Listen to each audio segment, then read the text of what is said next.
Kelahiran Parikesit. Utari adalah istri Abhimanyu. Ayah Abhimanyu adalah Arjuna yang menikah dengan Sumbadra, adik Kresna. Jadi Arjuna adalah adik ipar dari Kresna, dan Abhimanyu keponakan Kresna. Setelah selesai membantu Pandawa dalam perang di padang Kurusetra, Kresna berpamitan kepada Yudhistira untuk kembali ke kerajaannya, yaitu Dwaraka. Di kerajaan itulah Utari, istri Abhimanyu, tinggal bersama ibu mertuanya Sumbadra. Kresna tiba di istana dan disambut oleh Basudewa, ayah handa Kresna. Ibunya tergopoh-gopoh menyuruh pelayan menyiapkan sajian untuk Kresna. Basudewa memeluk Kresna dengan penuh rasa syukur bahwa dia masih selamat dari perang Kurusetra. Para abdi raja segera mencuci kaki Kresna dan kemudian menghidangkan berbagai makanan kepadanya. Basudewa mengajukan berbagai pertanyaan tentang peristiwa yang terjadi dalam peperangan di padang Kurusetra. Saat berbincang-bincang dengan Basudewa, Sumbadra dan Utari hadir menyongsong kedatangan Kresna. Yang Maha Kuasa masih melindungimu, Kanda. Aku bersyukur engkau selamat dalam peperangan itu, kata Sumbadra sambil memeluk Kresna. Iya Sumbadra, aku selamat karena doamu, doa ayah dan ibu, serta doa dari rakyat Dwaraka. Bagaimana keadaanmu Sumbadra? Kata Kresna kepada adiknya. Sambil terisak lirih, Sumbadra berkata kepada kakaknya Kresna, Kanda, ceritakan kepadaku bagaimana putraku tewas.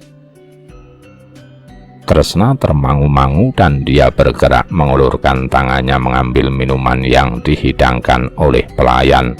Air minum itu begitu sulit melewati kerongkongannya, dan Kresna tersedak hingga terbatuk-batuk. Basudewa menimpali kata-kata Sumbadra, kau terkenal sebagai orang yang selalu bicara tentang kebenaran Kresna. Mengapa tidak kau ceritakan sejujurnya tentang kematian Abhimanyu cucuku? Dengan menghela napas berat, Kresna menjawab, jangan bersedih Dinda Sumbadra, kata Kresna. Apa yang terjadi harus terjadi. Meskipun aku, suamimu Arjuna, Bima atau Yudhistira membantunya dan melindunginya, ia tetap terbunuh. Itu sudah tersurat dalam garis hidup manusia. Janganlah berlarut-larut dalam kedukaan. Lebih baik kita pikirkan Utari, istri Abhimanyu yang sedang hamil. Aku sedih Kanda, kata Sumbadra. Utari tak henti-hentinya meratapi Abhimanyu.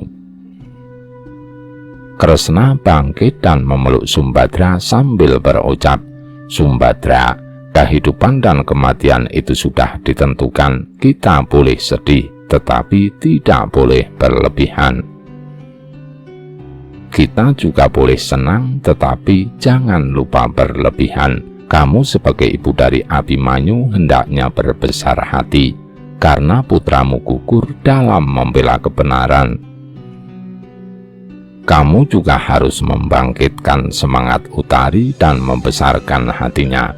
Ingatkan padanya bahwa yang ada di dalam perutnya itu adalah anak dari seorang pahlawan besar, pembela raja dan kerajaan. Abhimanyu adalah mustikaku Kanda.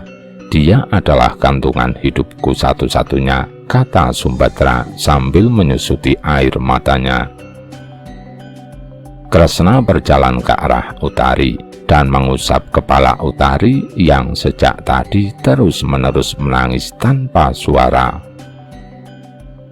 Kresna berkata kepada Utari, demi suamimu Utari, berhentilah mengucurkan air mata, rawatlah baik-baik bayi dalam kandunganmu itu.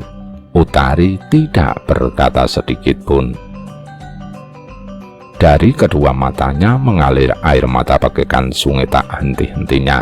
Tubuhnya lemah lunglai tak berdaya, hanya satu yang dapat membuatnya terus hidup, yaitu denyutan yang ada dalam perutnya. Cinta yang ditinggalkan di dalam dirinya adalah gerak halus yang selalu hadir di setiap waktu di dalam tubuhnya. Itu adalah satu-satunya kenangan dari suaminya untuk Utari. Setelah beberapa hari beristirahat di Dwaraka, Kresna kembali ke Astina bersama Utari dan Sumbadra. Utari melahirkan di Astina ditunggui oleh Sumbadra, Kunti, dan Drupadi. Bayi yang lahir itu laki-laki, namun akibat kutukan Aswatama, bayi itu lahir meninggal. Seluruh penghuni istana Astina meratapi bayi beku yang keluar dari rahim Utari. Kunti menangis tersedu-sedu sambil memanggil-manggil Kresna. Di belakang Kunti berdiri Drupadi, Sumbadra, dan para kerabat Pandawa. Tangisan mereka begitu nyaring, sehingga membuat Kresna segera berlari mendekat ke kamar Utari. Kunti berkata sambil menarik lengan Kresna, "Selamatkanlah kami, Kresna." "Hanya engkaulah yang dapat melakukannya," kata Kunti sambil meratap. "Istri keponakanmu melahirkan bayi yang tidak bergerak. Hidupkan dia kembali." "Ingatlah, engkau sudah berjanji untuk melakukannya ketika Aswatama mengubah daun rumput menjadi sebatang senjata Brahma yang akan mematikan seluruh anak cucu Pandawa." "Tenanglah, Bibi Kunti, akan saya usahakan. Semoga Dewata berkenan atas lakuku ini," kata Kresna. Ucapan Kresna memberikan semangat bagi seluruh penghuni istana kerajaan Astina. Kresna masuk ke dalam kamar persalinan tempat Utari terbaring tak berdaya. Ia memerintahkan agar kamar itu disucikan dengan untean-untean bunga berwarna putih, pasu-pasu diisi air hingga penuh, serta pelita diletakkan di setiap sudut kamar. Utari didudukkan oleh para dayang di tempat tidur beralaskan beberapa tilam untuk menyangga punggungnya. Wajahnya pucat tak berdarah dan ekspresinya mati tak ada harapan. Setiap orang yang memandangnya akan menangis melihat keadaan Utari.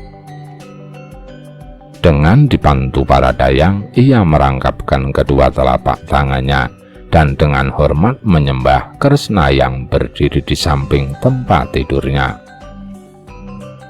Kresna menyentuh air dalam pasu dan menawarkan kekuatan senjata Brahma Aswatama. Tangan Raja Agung itu meraih sesuatu dari mahkota yang ada di kepalanya. Tergeletak dengan warna biru dalam telapak tangannya sekuntum Wijaya Kusuma. Setiap orang yang menyaksikan tergetar hatinya dan bagai terpaku menjejak bumi di tempat masing-masing. Tak ada terdengar helaan nafas satupun dari makhluk yang hidup di kamar itu. Bunga itu adalah bunga sakti, bunga kehidupan. Tidak setiap orang dapat menyentuhnya atau membawanya dalam telapak tangan. Hanya Kresna satu-satunya manusia yang dapat menggenggam bunga itu. Kresna adalah titisan Dewa Wisnu, dewa kehidupan yang menguasai bumi. Sesaat kemudian Kresna mengucap mantra dengan suara dalam. "Sang Hyang Widi Pencipta Jagat Raya, kumohon hidupkanlah kembali anak ini, karena aku mencintai Dharma, menghormati para Brahmana, dan mohon hidupkanlah anak Abhimanyu sebagai penerus keturunan Pandawa." Tidak lama kemudian, bayi laki-laki yang telah diusap dengan bunga pusaka Wijaya Kusuma dari ubun-ubun sampai dengan mata kaki sebanyak 3 kali itu menggerakkan lengan dan tungkai kakinya dengan samar. Suatu cahaya putih kemelo yang kuat menerangi kamar dan pecahlah tangisan dari mulut mungil bayi laki-laki tersebut. Suaranya menggema ke seluruh sudut istana dan membangkitkan senyum serta semangat hidup para tetua istana Hastina. Wajah Utari pelan-pelan merona merah dan air mata kebahagiaan jatuh menelusuri pipi yang semula pucat pasi itu. Kebahagiaan mendengar tangis bayi itu membuat semangat hidupnya bangkit. Dia harus berusaha untuk hidup. Dia harus hidup untuk cinta yang ditinggalkan oleh Abimanyu. Cinta yang berwujud sesosok mungil bayi laki-laki. Sesaat Utari melihat bayangan sosok suaminya tersenyum kepadanya. Wajah itu terlihat bahagia dan bercahaya. Dengan pelan-pelan bayangan itu memudar dan diganti dengan tangisan bayi yang keras memompa seluruh nadi di tubuh Utari. Dia bangkit dan menatap bayi yang menggerak-gerakkan kaki dan tangannya menggapai-gapai di udara. Itu adalah cinta Abimanyu untuknya. Keluarga Pandawa kembali diliputi oleh perasaan sukacita. Mereka telah mendapatkan calon putra mahkota yang kelak akan menjadi Raja Hastina, menggantikan Prabu Yudhistira. Bayi itu diberi nama Parikesit. Parikesit menjadi raja. 15 tahun para Pandawa memerintah kerajaan Hastina. 15 tahun setelah perang Kurusetra yang menyebabkan ibu kehilangan anak, istri kehilangan suami, anak kehilangan bapak, dan seseorang kehilangan kekasih. Dalam menjalankan pemerintahan itu, Yudhistira selalu bertindak atas nasihat Dastarata. Yudhistira memperlakukan pamannya yang menjadi ayah dari Kurawa itu dengan baik. Hadiah-hadiah yang mahal selalu diberikan kepada raja yang buta itu. Yudhistira telah memerintahkan punggawannya untuk membuat bahagia Dastarata dan Gendari yang telah kehilangan 100 putra Kurawanya di medan Kurusetra. Setiap raja taklukan akan memberikan upeti kepada Raja Yudhistira. Diusahakan untuk menghadap Dastarata dan Gendari terlebih dahulu guna memberi penghormatan. Keadaan kerajaan setelah Yudhistira menjadi raja berubah. Rakyat merasakan ketentraman dan kecukupan dalam hal sandang serta pangan. Pajak rakyat rendah. Raja taklukan Hastina selalu mengirimkan upeti dengan perasaan senang tanpa dipaksa. Mereka menyerahkan barang-barang berharga seperti emas, berlian, hasil pertanian, atau hasil karya dari rakyatnya. Tidak ada satupun kerajaan taklukan yang memberontak, karena Yudhistira adalah raja yang adil dan bijaksana. Pada suatu hari, Dastarata, Gendari, dan Kunti memohon izin kepada Yudhistira untuk meninggalkan istana menuju hutan belantara. Dengarkan kata-kata kami, Yudhistira. Kami berkahi kau berupa membuat kami bahagia selama 15 tahun ini. Kini kami minta izinmu untuk mengundurkan diri ke dalam hutan, mengenakan pakaian dari kulit kayu, menyucikan diri dari dosa. Kami akan menghabiskan hidup kami di sana sambil memberkahimu. Yudhistira menyetujui permintaan Dastarata untuk pergi ke hutan. Itu memang perbuatan yang harus dilakukan oleh seorang raja yang usianya sudah tua, yaitu menjauhkan diri dari kehidupan dunia. Raja itu harus menjalani penebusan dosa di hutan dengan jalan memasrahkan diri kepada alam. Mereka mengendalikan pikiran, perkataan, dan perbuatan mereka dengan bersamadi. Setelah Yudhistira memberi izin, Dastarata, Gendari, dan Kunti menyiapkan diri untuk melakukan perjalanan ke hutan. Pada waktu yang telah ditentukan, Yudhistira memanggil adik-adiknya untuk memberitahu keinginan ibu, paman, dan bibinya itu. Adik-adikku, ibu kita serta paman dan bibi kita akan pergi dari kerajaan ini untuk melakukan dharma mereka sebelum ajal mereka sampai, kata Yudhistira kepada adik-adiknya. Apakah menjalankan dharma itu harus dengan pergi ke hutan untuk menyiksa diri, Kanda? Tanya Bima kepada Yudhistira. Bima, kamu sebetulnya sudah tahu syarat-syarat melakukan dharma di hari tua. Iya, memang harus begitu. Itu adalah keinginan dari orang tua kita, jawab Yudhistira. Iya, Kanda Yudhistira, aku juga sudah tahu. Apa mungkin syarat-syarat itu tidak harus dikerjakan dengan menyiksa diri pergi ke hutan? Tapi baiklah, kalau itu memang keinginan dari orang tua kita, jawab Bima. Ya sudah, kalau begitu, adik-adikku, hari ini orang tua kita akan berangkat ke hutan tempat mereka melakukan dharma. Mari kita bersama-sama mengantar mereka, kata Yudhistira. Keinginan Yudhistira untuk mengantar ke hutan tempat mereka melakukan dharma ditolak oleh Dastarata, Gendari, dan Kunti. Mereka tidak mau diantar. Dengan berjalan kaki mereka keluar dari istana yang megah. Baju kerajaan yang biasa mereka kenakan sudah ditanggalkan. Dastarata, Gandhari, dan Kunti akhirnya hidup di hutan dengan mengenakan pakaian dari kulit kayu dan berpuasa untuk tidak makan dan minum. Dastarata memasukkan kerikil ke dalam mulutnya dan hanya hidup dari udara. Ia tidak mau berbicara sepatah kata pun dengan orang lain. Gandhari hidup dengan minum air saja.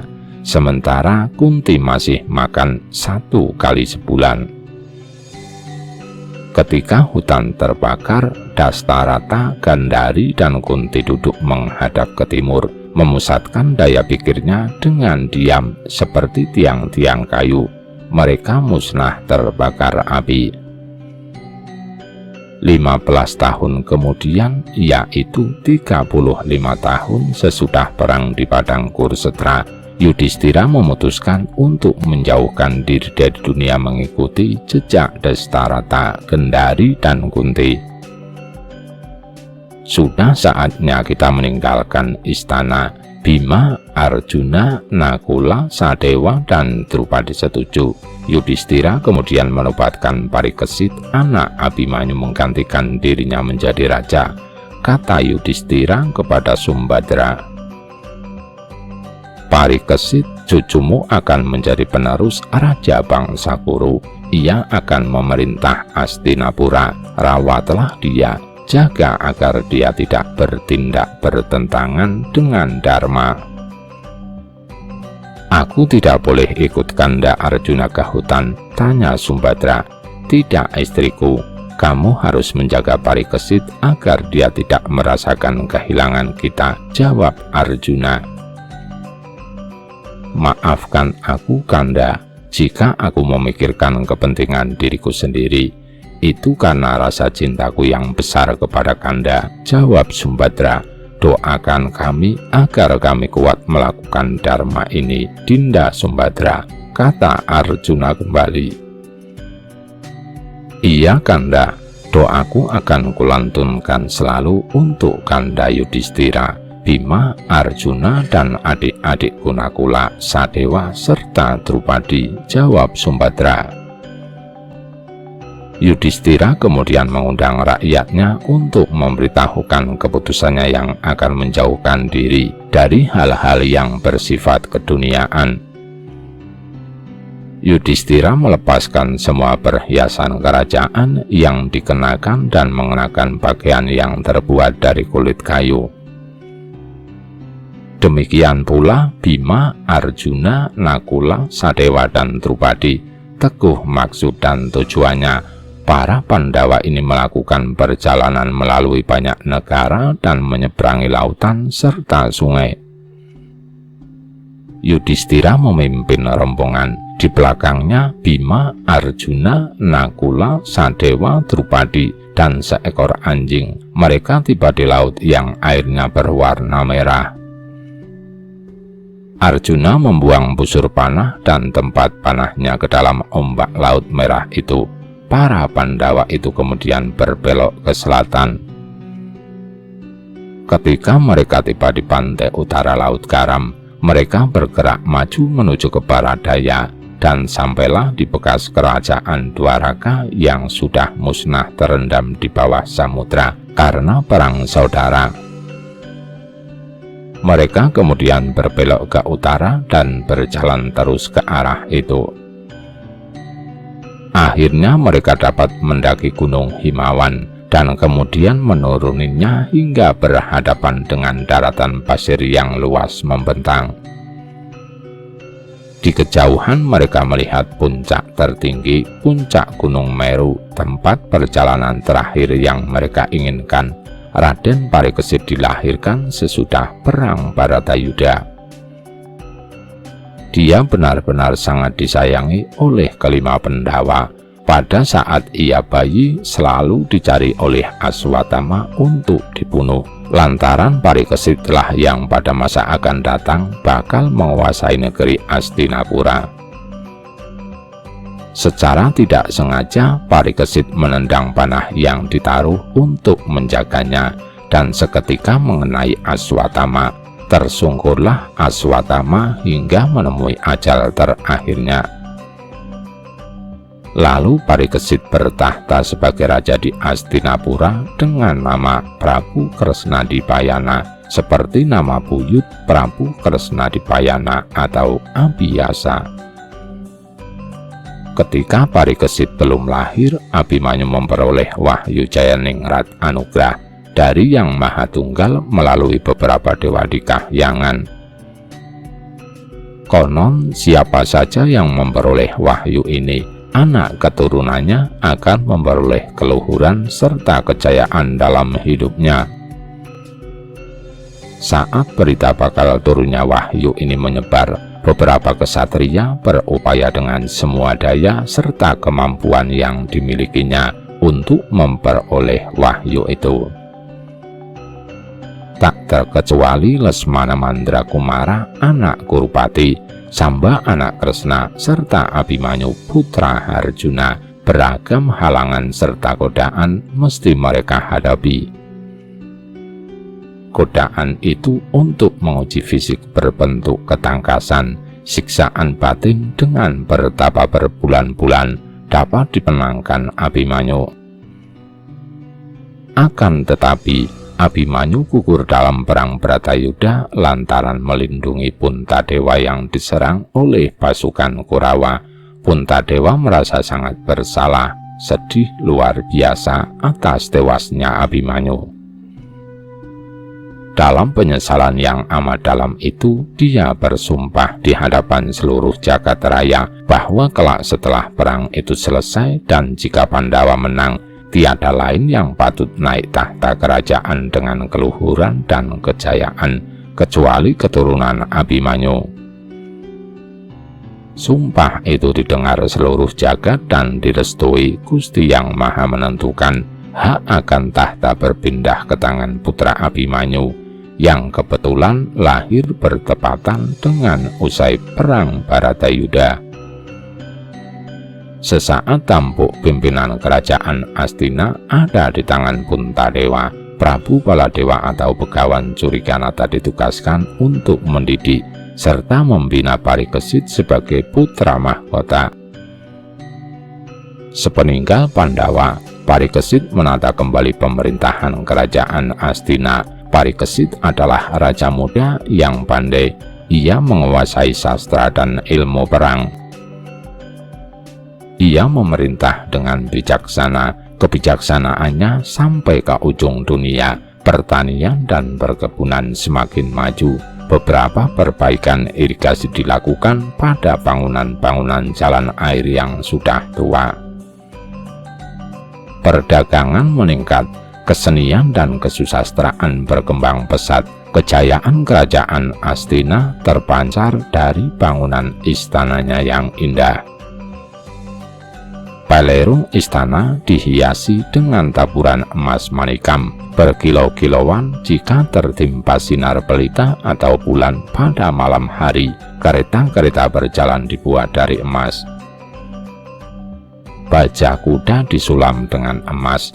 Kejayaan itu sebanding dengan kebijaksanaan Parikesit dalam memerintah kerajaan Astina. Parikesit dikaruniai seorang putra bernama Janamejaya. Hidupnya bahagia dikelilingi oleh punggawa-punggawa kerajaan yang cakap. Rahayu, rahayu, rahayu.